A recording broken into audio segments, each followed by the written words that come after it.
और चलिए अब खबरों में आगे बढ़ते हुए, जहां पर उत्तर प्रदेश के जल शक्ति मंत्री स्वतंत्र देव सिंह का बयान सामने आया। स्वतंत्र देव सिंह ने कहा कि ये साल काफी चुनौतीपूर्ण रहेगा, लक्ष्य पूरा करने के लिए गति दोगुनी करें। उन्होंने कहा कि लोगों को अपने घर में पानी मिल रहा है। मंत्री स्वतंत्र देव सिंह ने कहा है कि पानी के लिए दूर नहीं जाना पड़ रहा है आजकल, और हमने बुंदेलखंड की तस्वीर बदल दी है। महोबा गाजियाबाद ने उत्कृष्ट प्रदर्शन किया है। उन्होंने कहा कि वो पल स्वर्णिम होगा जब जब जगह नल पहुंचेगा, और कैबिनेट मंत्री ने कहा है कि पीने का पानी हमेशा स्वच्छ होना चाहिए। घर तक जल पहुंचना सरकार की प्राथमिकता। आने वाले समय में 2 करोड़ लोगों को जोड़ा जाएगा। उन्होंने कहा कि जल जीवन मिशन की हर घर जल योजना ने उत्तर प्रदेश में अब तक 75 लाख परिवारों तक नल कनेक्शन पहुंचाने का लक्ष्य पूरा कर लिया है।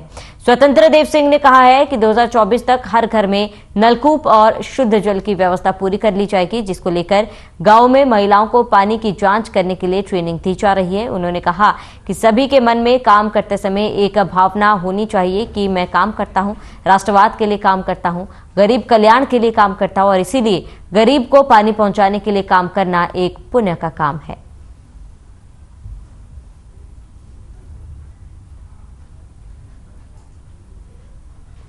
खबर लखनऊ से, जहां सपा महासचिव स्वामी प्रसाद मौर्य के सम्मान में रखी गई पदयात्रा फेल रही। आपको बता दें कि धर्म ग्रंथों के विरोध में आज पदयात्रा का कार्यक्रम रखा गया था। यह पदयात्रा ओबीसी और एससी संगठन मिलकर करने वाली थी।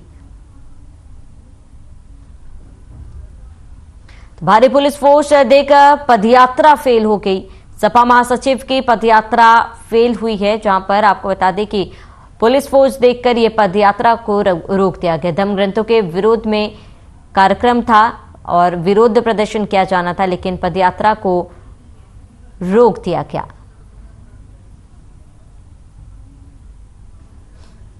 तो धर्म ग्रंथों के विरोध में यह कार्यक्रम था, जिसे रोक दिया गया है पुलिस बल की तैनाती को देखते हुए। सपा महासचिव स्वामी प्रसाद मौर्य के बयान को लेकर बवाल मचा हुआ है। आपको बता दें, स्वामी प्रसाद ने ट्वीट कर लिखा कि उन्होंने महिला समाज शूद्रवर्ण के सम्मान की बात की है। उनका कहना है कि उनकी बात से संतों पर मानो पहाड़ टूट गया है। साथ ही उनका कहना है कि उन्होंने अपने बयान से समाज के सभी फर्जी बाबाओं को समाज के सामने लाकर खड़ा कर दिया है।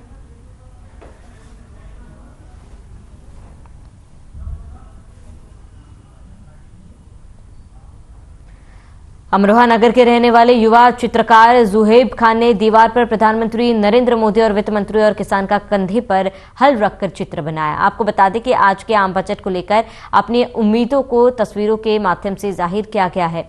चित्रकार ने 12 फीट ऊंची कोयले से 3 तस्वीरें दीवार पर बनाई है, जो आज आम बजट को लेकर काफी चर्चित बनी हुई है। युवा चित्रकार ने किसानों को कृषि बजट से उम्मीद दर्शाई है, क्योंकि आम लोगों को भी आने वाले बजट से काफी उम्मीदें हैं।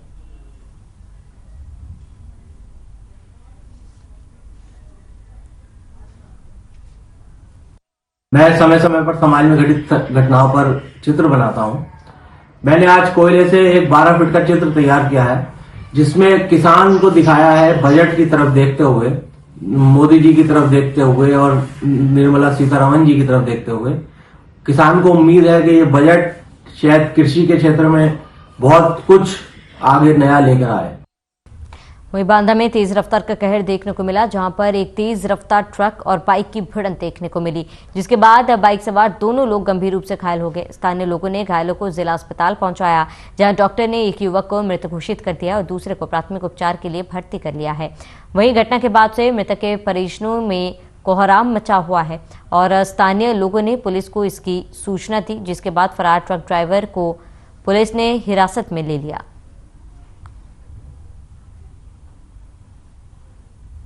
तो तेज रफ्तार ट्रक और बाइक में जोरदार भिड़ंत हुई। बाइक सवार दोनों गंभीर रूप से घायल हो गए, जिन्हें इलाज के लिए अस्पताल में भर्ती कराया गया था। मामले की जांच में फिलहाल पुलिस जुटी हुई है। तो बांदा में तेज रफ्तार का कहर देखने को मिला, जहां तेज रफ्तार ट्रक और बाइक में जोरदार भिड़ंत हुई। एक लालू निषाद, जिनकी उम्र करीब 50 साल है, ये ब्राड डेड अवस्था में जिला अस्पताल बांदा लाए गए हैं और इनके परिजन बता रहे हैं कि ये जो है ट्रक से इनकी मोटरसाइकिल टक्कर हुई है और उससे घटना घटी है। ये जो है लालू डेरा की बांदा के रहने वाले हैं। वहीं एक चौराहे पे घटना घटी है और हमारी बॉडी को पोस्टमार्टम करवाई के दिया गया है। एक्सीडेंट हुआ है किस जगह पर? कनवारा चौराहे पे। मेरे चाचा एक्सपायर हो गए हैं। आप लोग दरदा जा रहे थे। दरदा जा रहे थे? हाँ, बांदा से दरदा जा रहे थे। काहे में थे आप लोग? मोटरसाइकिल पे। मोटरसाइकिल से? हाँ। घटना क्या हुई है? घटना एक्सीडेंट हो गया है। किससे हुआ है, कैसे, क्या ट्रक से हुआ है। ट्रक वाले ने टक्कर ट्रक मार? ने मोटरसाइकिल को टक्कर मार दी है। खबर बिजनौर के विदुरकुटी रोड से है, जहां दिन दहाड़े इंटर की छात्रा से बदमाश ने मोबाइल छीन लिया। आपको बता दें कि पीड़ित छात्रा ट्यूशन पढ़ने जा रही थी और इस दौरान नकाबपोश बदमाश ने खुद को पुलिस वाला बताकर पीड़िता को तमंचा भी दिखाया और उसके हाथ से मोबाइल छीन लिया गया था। पीड़ित छात्रा ने आरोप लगाया कि थाने में तहरीर देने के बाद भी पुलिस ने मामले में कोई कार्रवाई नहीं की।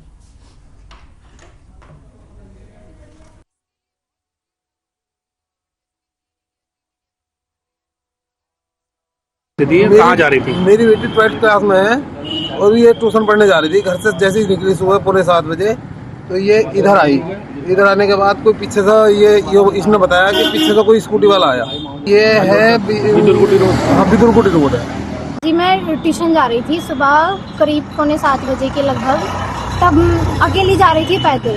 तब मैं स्कूटी से एक आए पीछे से, कहते कि कहाँ जा रही है अकेली। मैंने कहा ट्यूशन जा रही हूँ कि मैं पुलिस वाला हूँ। उसने तो मुझे तमंचा दिखाया, फ़ोन ले लिया।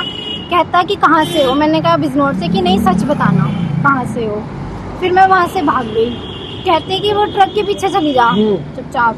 मैंने कहा कौन हो अंकल, आपकी जितना कह रहा हूँ उतना कर दो।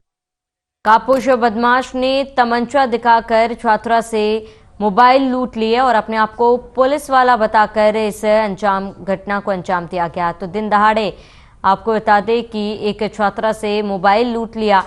पुलिस फिलहाल पूरे मामले की कार्रवाई कर रही है। नकाबपोश बदमाशों ने तमंचा दिखाकर इस छोटे बच्ची से, जब वो ट्यूशन जा रही थी, दिन दहाड़े उससे मोबाइल लूट लिया था। फिलहाल पुलिस पूरे मामले की जांच में जुटी हुई है। तो पुलिस पर कार्रवाई ना करने का आरोप भी उठाया जा रहा है। बिजनौर का ये पूरा मामला है, जहां पर दिन दहाड़े ट्यूशन जा रही एक बच्ची को रोककर नकाबपोश बदमाशों ने उससे मोबाइल फोन छीन लिया और अपने आप को पुलिस वाला भी बताया था इन नकाबपोश बदमाशों ने, जिसके बाद पुलिस पर शिकायत तो दर्ज की गई, लेकिन पुलिस पर कार्रवाई ना करने का आरोप भी लग रहे हैं। और दिन दहाड़े छात्रा से मोबाइल फोन की लूट की गई थी। पुलिस पर कार्रवाई ना करने का आरोप लग रहा है। नकाबपोश बदमाश ने तमंचा दिखाकर दिन दहाड़े छात्रा से फोन छीना। ज्यादा जानकारी के लिए संवाददाता मोहम्मद रहमान हमारे साथ जुड़ चुके हैं। रहमान, क्या कुछ पूरी जानकारी है, क्योंकि जिस तरीके से दिन दहाड़े बदमाशों ने फोन की लूट की और अपने आप को पुलिस वाला बताया है, फिलहाल क्या जानकारी है, क्या अपडेट सामने आ रहा है? देखिए, मैं आपको बता दूं, ये बच्ची गुंजन शर्मा है जो सुबह सुबह ट्यूशन पढ़ने के लिए जा रही थी। जो वहां पर एक स्कूटी सवार बदमाश नकाबपोश आया और उसने जो है बच्ची का मोबाइल छीन लिया। और जब बच्ची ने पूछा आप कौन है, तो उसने बताया कि उसने अपने आप को पुलिस वाला बताया और तमंचा दिखाकर वहां से फरार हो गया। जी ठीक है, तमाम जानकारी के लिए रहमान आपका बहुत बहुत शुक्रिया। खबर कन्नौज से है, जहां पर एक युवक ने संदिग्ध परिस्थितियों में जहर खा लिया, जिसके लिए एक हफ्ते के इलाज के बाद युवक की मौत हो गई, जिससे परिजनों में कोहराम मच गया। परिजनों ने गांव के सुदखोर युवक पर आत्महत्या के लिए उकसाने का आरोप लगाया है। साथ ही पुलिस से आरोपी युवक पर कार्रवाई की भी मांग की है। तो परिजनों में कोहराम मच गया, आत्महत्या करने की कोशिश की थी, हालांकि इलाज के दौरान युवक की मौत हो गई, जिसके बाद परिजनों ने सूदखोर युवक पर आत्महत्या करने के लिए उकसाने का आरोप लगाया। फिलहाल पुलिस पूरे मामले की जांच कर रही है।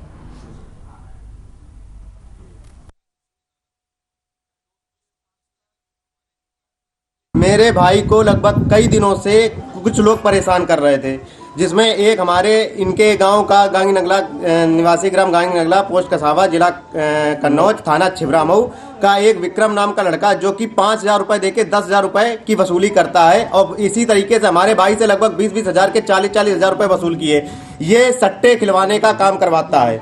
पहले इसने कहा कि हमारे भाई से एक बार इसने बहुत पहले प्रताड़ित किया था, लगभग 1 साल पहले। तब हमने इसने हमसे डिमांड की थी 2 लाख रुपए की। हमने कहा था ठीक है, हम आपको 2 लाख रुपए देते। हमने अपने घर से हमारा घर उसमें निवासी ग्राम सादीपुर, थाना चौबेपुर, जिला कानपुर नगर के हैं। हमारा यहाँ ननिहाल है। हमने इसको 2 लाख रुपए अपने घर से लाके दिए आके। खबर बिजनौर से है, जहां शादी की जिद पर अड़ी एक प्रेमिका ने अपने प्रेमी के सामने ही जहर खा लिया। गंभीर हालत होने पर प्रेमी ने ही युवती को अस्पताल में भर्ती कराया। बताते कि दोनों में कोर्ट मैरिज को लेकर विवाद हुआ था।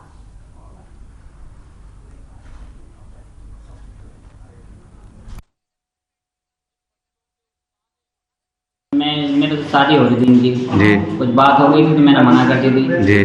तो मैंने कह रहा था कुछ दिनों के बाद कर लेंगे शादी जी।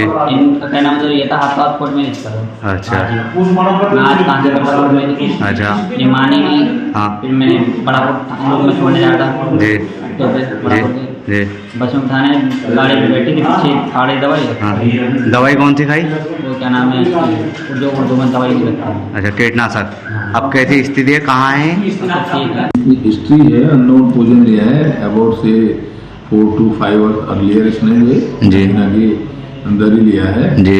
और जो लड़का है जिसने इसको भर्ती कराया है जी वो इस तरह की हिस्ट्री दे रहा है कि जो है वो इससे शादी करने के लिए कह रही थी। उसी समय जो है ये कुछ दिन बाद के लिए कह रहा था जी। तो कुछ वहाँ से कोई अननोन पोइजन इंसेक्टिसाइड की 2 गोली लेके आई थी जो कि यहाँ पे खाई जी। उसके बाद तबीयत खराब हुई तो फिर इसको ये लेकर यहाँ पे आए।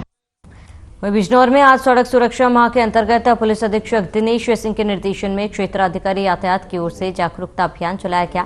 टीम के साथ रोडवेज बस स्टैंड बिजनौर पर बसों के चालक परिचालकों को यातायात के नियमों के बारे में जागरूक किया गया और नशे में वाहन न चलाने की अपील की गई।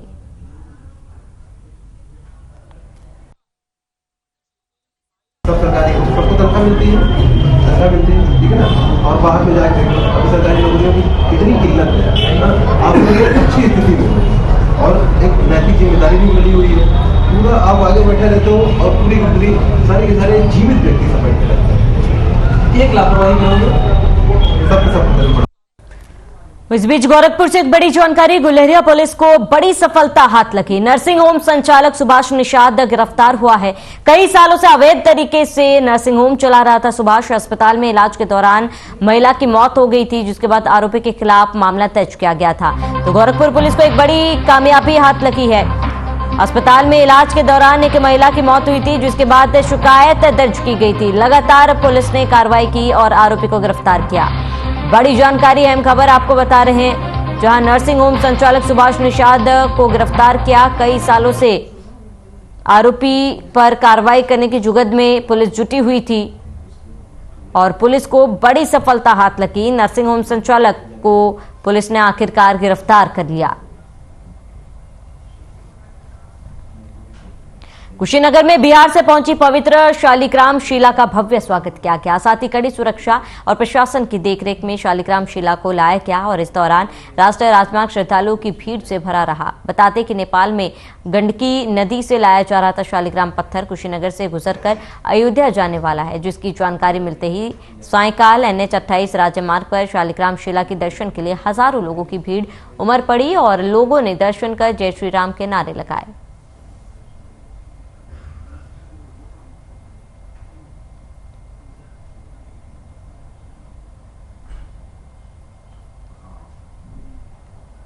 वहीं कन्नौज में खनन माफियों पर पुलिस ने कार्रवाई की है। छापेमारी कर एक JCB, मिट्टी लदे 4 ट्रैक्टर पकड़े। वहीं मिट्टी लदे ट्रैक्टरों और JCB के चालक भी हत्थे चढ़े। वहीं 2 फरार हो गए। बता दें कि ठठिया थाना क्षेत्र के पुरईपुरवा गांव में तालाब में अवैध मिट्टी खनन हो रहा था।